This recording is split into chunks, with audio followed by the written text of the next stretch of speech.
Good morning. My name is Anthony Nolan. I'm the state representative for New London, Connecticut, and I am in Hartford right now at the Department of Social Services building on Farmington. And I have the pleasure of being with the commissioner. Commissioner, please share with us a little bit about you. Sure. Good morning, and thank you for having me today. So I'm Andrea Barton-Reeves. I'm the commissioner for the Department of Social Services. I've been in state service a little over 3.5 years. Came to state service from the nonprofit sector to start the paid family medical leave program. Yes. And then now I'm here at the Department of Social Services. Well, there is a lot of conversation about DSS, and some of the more important things that people are bringing up are Husky. Yes. There's 4 different tiers of Husky, and it's kind of confusing sometimes. So I just wanted to explain to our listeners a little bit of detail about it. Sure. There's Husky A, B, C, D. Can we start with Husky A? Right. The simplest part is that it's alphabetical, right? The rest of it gets pretty complicated. So I'll start. Every state has a form of its own Medicaid program, and Medicaid is medical coverage for people who are under a certain income limit in the United States. Here in Connecticut, all of our services at DSS serve about 1.2 million people, and people don't know that. That's about 1/3 of the people that live in the state that get some kind of support from DSS. Yeah. And we'd say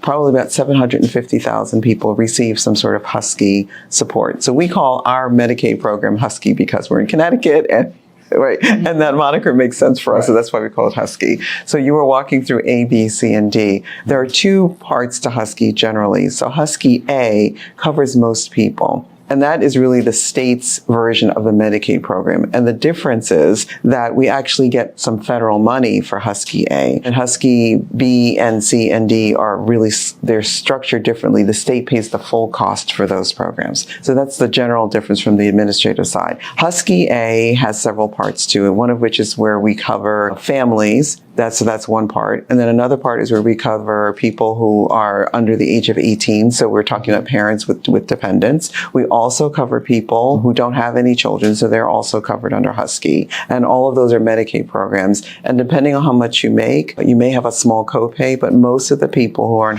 in Husky A usually don't have a copay, and they're fully covered for medical, for dental, and also, some people don't know this, for non-emergency medical transportation is also a part of Husky. And that's where most people are. And then there's Husky B. And Husky B is all state paid benefits. So this covers categories of people that the federal government won't give us a match for. The most recent expansion we've had on Husky B is covering the children whose parents are undocumented or the children are undocumented themselves. And that was a law that just changed. That's right. This year with the legislation. That's right. And now there's a new age. There is, right. So it goes up to 12 now. So before it was 3, and then it was 5, and now it's 12. So now we're trying to cover more children, just to embrace the reality that when children are healthy, we really shouldn't be making sort of a connection between their immigration status and their health, because children really don't have a choice in what their immigration status is. But we do have a choice in whether or not children remain healthy. And I know as a legislator, that's something that I want to see even changed even greater. Yeah. There should be no limitations on someone getting health care as an immigrant. Right. For the state of Connecticut. I would hope to see it go, up to at least 18. But I know the challenges that we have in funding that. That's right. But I can say that is one thing that I am looking to try and support. Okay. And I know there's a lot of conversations that we have to have about that. But there are a lot of conversations. So Husky B, as I said, is our children's program, and it's known as CHIP. So you'll hear it called CHIP. So that's the Children's Health Insurance Program. And we really do try our best to cover as many children as we can between Husky A and Husky B. So Husky C is specifically for older adults and for people who are disabled. So 65 and older and people with a disability are covered under Husky D. That it also has some federal share that's associated with it, right? And so that's basically, I'm just trying to make sure I didn't miss anybody. So that's Husky A, B, C, and D. So D is with minor children, or people who are adults without minor children. There's actually a term for them. It's called an ABOD. It's an able-bodied adult without children. They're called ABOD individuals, and they're covered under Husky D. So the idea around the plan is that it's supposed to be comprehensive enough to cover as many of our citizens as we can that are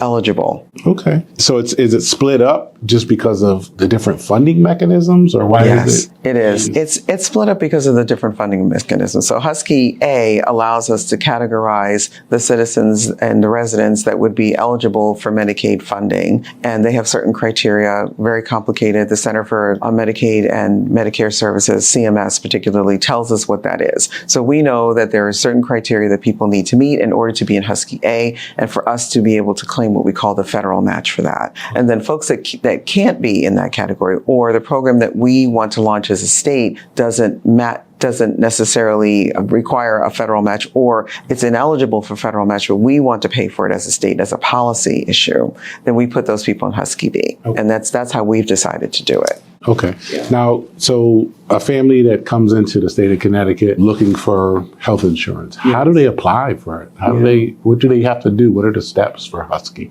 Well, there are several steps. The first thing that they need to do is to go onto the website for the Department of Social Services. And on there, we've redesigned the site, at least the landing page. So you'll see, do you need dental insurance? Do you need health insurance? Do you need SNAP benefits, food stamps in particular? Do you need food assistance? And you can click on one of those and you can do that. You can also download an app called My DSS, which will also allow you to go through. It looks just like the website, but it's easier. It's mobile friendly. And you can go in there and you can apply for benefits. There are also 12 resource centers throughout the state where you can just walk in and apply for a benefit. And then the last thing you can do is call. So I lay that out as really the final option, because you can wait on the phone for quite some time if you call. And I know that's one of the issues that your constituents raise. Mm-hmm. And that is because unfortunately, because of the changes in our economic status in the country, with the rising prices of rent and food and just basics, we have more families that are now qualifying. So we have many more people calling and seeking benefits. But those are the ways that I would encourage people to start looking for benefits when they come into the state.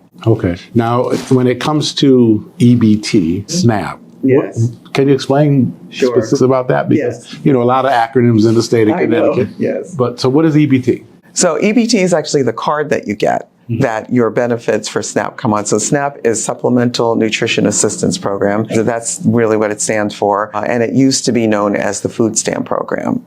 So the difference is the card is now almost like a debit card? That's right. So instead of having to... Exactly. So that kind of kills a little bit of a stigma too. That's precisely right. That's exactly why it was done. So at the federal level, there was this understanding that having to come with your food stamp booklet and pull them out and have people really see that your family needed assistance was extremely stigmatizing. And people were, they were being shamed and often bullied. Particularly children were experiencing this when they would be with their parents. So now you can just use your debit card.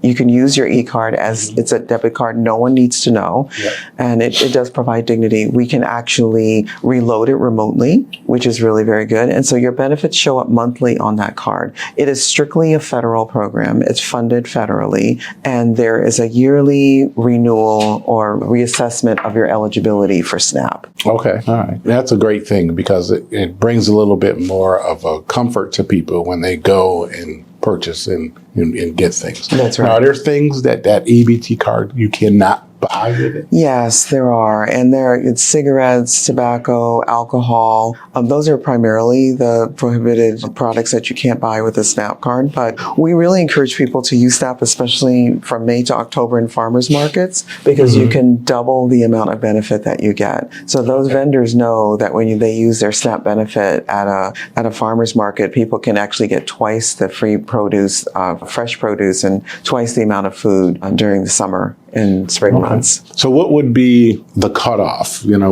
How would people know that they are eligible? Is there an amount that you have to meet or that you have to be at in order to get assistance? It is. You have to be at about 125% of the federal poverty level, and that all depends on the size of your family. So we could take all day to go through what all those numbers look like. But the best thing to do really is to go back onto the DSS website. And then there you can find a chart that will tell you if my family makes a certain amount of money, then I'm eligible for SNAP. So here's the difference between SNAP and Husky. Husky is about you as an individual. So you could be living in a mansion with your family, and if you individually, because of your income, qualify for Husky, you can get it. It's not the same thing with SNAP. SNAP is about your household. So if your household income is at a certain level, then you, even as an individual, will become ineligible for SNAP. Yeah. Okay. And what are some of the various things, because, some people end up losing, having Husky or SNAP because of some things that, they might not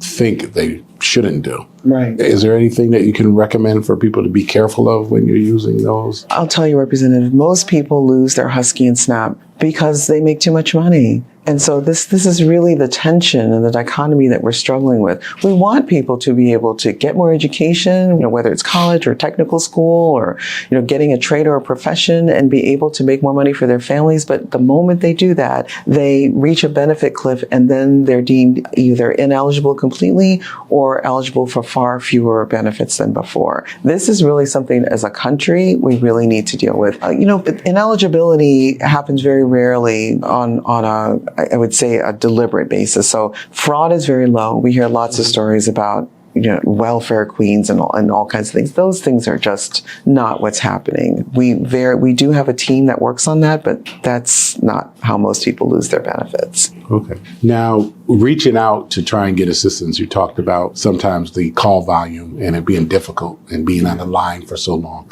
Is there some things that you think can help combat that issue? Yeah, I think there are a couple of things. One of which I think is to encourage constituents to use the online portal instead, right? Because we can help them through the online portal. We see everything everyone sends us, whether they mail it in, they go through their online portal, we see it all. But people like to have that face-to-face or even voice-to-voice connection. But with almost 1.2 million people in the state looking for some kind of benefit, we couldn't hire enough people, really, honestly, to deal with that. But the other thing I think that legislators can do for us is that when we are ready, we'd like some financial support in order to be able to upgrade our technology, which has not been upgraded in more than a decade. Okay. So we're engaging in an analysis now so we can make a careful and thoughtful ask about what that should be and then come back and say, this is what we think we need. And that might be through bonding or some other kind of funding. So that's probably something that will help you streamline a little bit better. It would, yeah. Make things a little quicker. Right, it would be, yeah. We're also borrowing some of the techniques that have worked very well at the DMV. We don't feel a need to really reinvent the wheel. So, they have appointments, which is something we can do right now that we'll be starting. They're finding ways in which people's names aren't called out when they're at a resource center because not everybody wants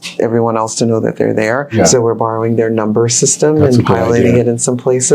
So there are things that we're doing to bring more dignity to the process. We're also encouraging people to not wait until the day before their benefits run out to come to try to call or come to the benefits center. So we're engaging and using more technologies. We're actually texting people 30 days before the renewal is due to say, hey, don't wait, or you really will experience a long delay. Okay. So it's beneficial for them to sign up or re-up their need at least 30 days at least to be safe. Yes. We'll take it up to 60 days in advance. It's helpful to us too. All right. So, that's important for people that might be listening. When it comes time to re-up in your benefits, it's important for you to do it in a timely manner so you don't have to worry about a slow change to what you need. So do you want to talk about other services that you provide other than, specifically the Husky when it comes to the food desert throughout Connecticut? Yeah. Is there a lot of recommendations that you guys make to organizations or agencies to get help? We do. We make two kinds of recommendations, one of which is that the state is really, really fortunate to have a very strong community action network. And you'll find them all over the state.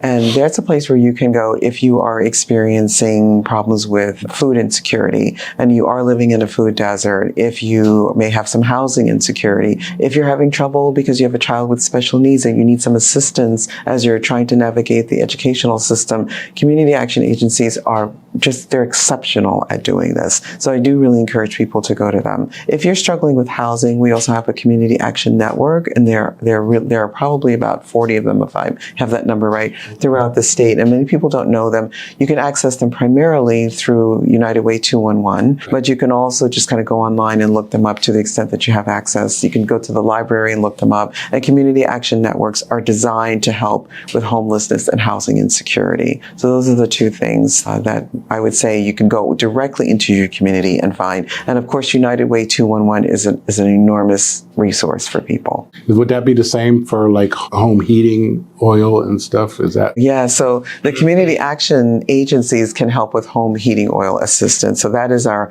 LIHEAP program. So that's our low income heating assistance program. And there's been lots of talk about LIHEAP and the funding and what it looks like. So I know that we're still trying to work through that. But there is assistance available. It's just not as robust as it has been in previous years because the federal funding we've been able to supplement the state funding with it's just no longer available to us, and it doesn't look like it will be. But there is assistance available through LIHEAP and also through the community action agencies and Operation Fuel, which will start taking applications again in January. Oh, okay. Yeah. Well, Commissioner, I appreciate you taking the time to share this information. A lot of our constituents ask continually about Husky and Yes. the service that DSS provides. So I just thank you for taking the time to explain, and I wish you a nice day. Thank you. Thanks for having me. I appreciate it. Thanks. So this is Rep. Anthony Nolan with Rollin with State Rep. Nolan, and we are at the DSS building in Hartford, and Commissioner has shared some of the things that you asked to hear about. So thank you very much and have a nice day.